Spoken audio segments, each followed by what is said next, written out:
dagaal xoogan ayaa ka socda deegaano hoostaga maamulka Hirshabelle si gaar ah gobolka Hiiraan ee dowlad goboleedkaas waxaana la sheegay inuu dagaalka u dhaxeeyo ciidan ka tirsan kuwa deegaanka oo garab ka helaya ciidamada militariga Soomaaliya ee ku sugan deegaanada hoostaga gobolkaas Hiiraan. Wararka ayaa sheegaya in ciidamo ka tirsan kuwa deegaanka oo kaashanaya ciidamada militariga Soomaaliya weerar xoogan ay ku qaadeen fariisimo dagaalamayaal ka tirsan shabaab ay ku lahaayeen deegaan lagu magacaabo Jilaawe kuwaasi oo la sheegay inay isku urursanayeen saacadihii la soo dhaafay halkaasina ay keeneen dagaalamayaal tiro badan waxaase xogtooda helay sida aan wararku ku helnay ciidan ka tirsan kuwa deegaanka waxaase ay ku wargeliyeen kuwa militariga Soomaaliya ee ku sugan deegaankaasi iyadoona markii dambe la sheegay in weerar dhowr jiha lagu qaaday deegaanka Jilaawe oo kamid ah deegaanada hoostaga degmada Halgan ee gobolka Hiiraan ee dowlad goboleedka Hirshabelle.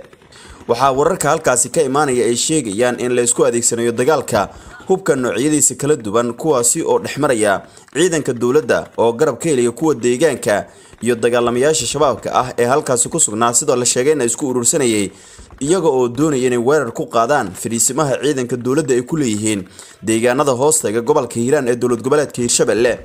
ilaa iyo hadda lama oga qasaaraha rasmiga ah ee ka dhashay dagaalkan maadaama uu socdo dadka deegaanka waxa ay sheegayaan in saraakiil ka tirsan ciidanka dawladda in qasaare xoogan durbaba ay gaarsiiyeen dagaalamayaasha shabaabku ahaa ee fariisinkooda lagu weeraray isla markaana ku sugnaa deegaanka lagu magacaabo Jilaawe oo kamid ah kuwa hoostaga Halgan oo gobolkaas Hiiraan ka tirsan Hiiraan gaar ahaan deegaanada kala ah Beerayabaal Jicibow iyo kuwa kale oo dhowr ah maalinnimadii shalay ilaa iyo maalmihii la soo dhaafay waxa ka socday howlgallo iyo dagaallo xoogan kuwaasi oo ay wadeen ciidan ka tirsan kuwa militariga Soomaaliya oo kaashanaya kuwa deegaanka kadib markii dagaalamayaal ka tirsan shabaabku ay halkaas maalmihii la soo dhaafay keeneen tiro dagaalamayaal ah oo ay ku jiraan horjoogayaal iyaga oo doonayay inay la wareegaan deegaano badan oo hoostaga gobolka Hiiraan ee dowlad goboleedka Hirshabelle laakiin dadka deegaanka oo xogtooda helay ay ku wargeliyeen ciidamada deegaanka iyo kuwa militariga ah ee Soomaaliya taasi ayaana keentay in weerar dhowr jiha lagu qaado Beerayabaal Jicibow iyo deegaano kale oo hoostaga tuulooyinkaasi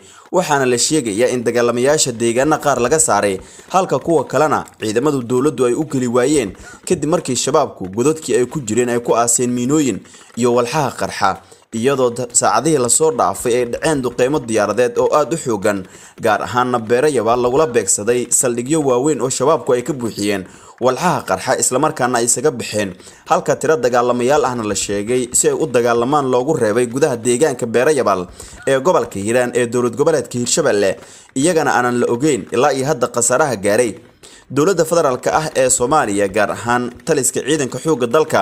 ilaa iyo hadda kama uusan hadlin weeraradan joogtada ah ee ay fuliyeen ciidanka dawladda gaar ahaan ka dhacay gobolka Hiiraan Beerayabaal Jicibow iyo sidoo kale Jilaawe oo xilligan uu ka socdo dagaal xoogan oo u dhaxeeya ciidanka militariga oo garab ka helaya kuwa deegaanka oo isku dhinac ah iyo dagaalamayaasha shabaab oo iyagana la sheegay inay muujinayaan inay iska caabin ka sameeyaan weerarkan ka dhanka ah ee ay qaadeen ciidanka militariga Soomaaliya.